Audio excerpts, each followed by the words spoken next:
This video, we're going to talk about how to mark lines and angles. Suppose I want to show that this angle that I've drawn on the screen here is 40 degrees. Here's how I do it.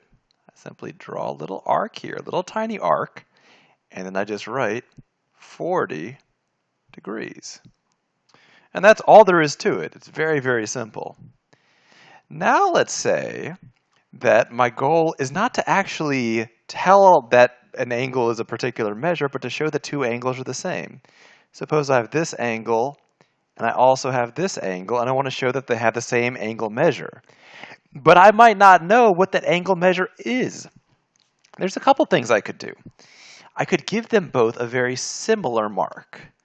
See, I give it a mark like that. And that's my way of letting people know that these two angles are the same. Or I could try something a little different. Suppose I want to say that these two angles are the same. I could give them both the same color.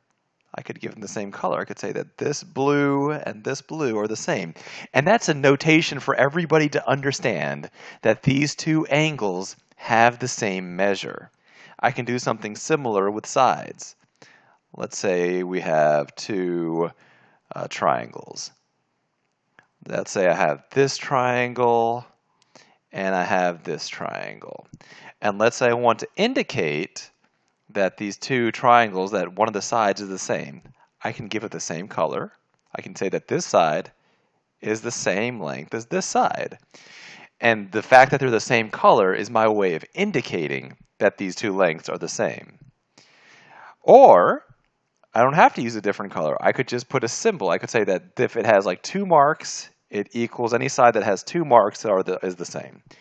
Or I could just get creative. I could say, if it has like a squiggle, it equals a squiggle. I mean, it's really kind of up to you. But common notations are either if you have a line like this, maybe a single mark or 2 marks or 3 marks, or even better to just use different colors to indicate that two line segments are the same length, and just like we do with angles. Now suppose that you want to show that two lines are parallel. How are we going to do that? So I suppose I have this line, and I want to show that they're parallel. What I'm going to do is I'll draw a small little, I'm going to draw a small little arrow that's going to show that this line and this line are parallel. Those little arrows that we put on lines indicate parallelness.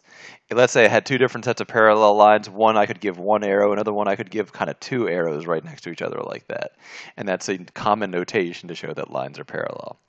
With this method, you can indicate that lines are equal, line segments have an equal length. You can say that lines are parallel. You can show that angles are the same. It's a very convenient way. You're going to use it throughout all of geometry.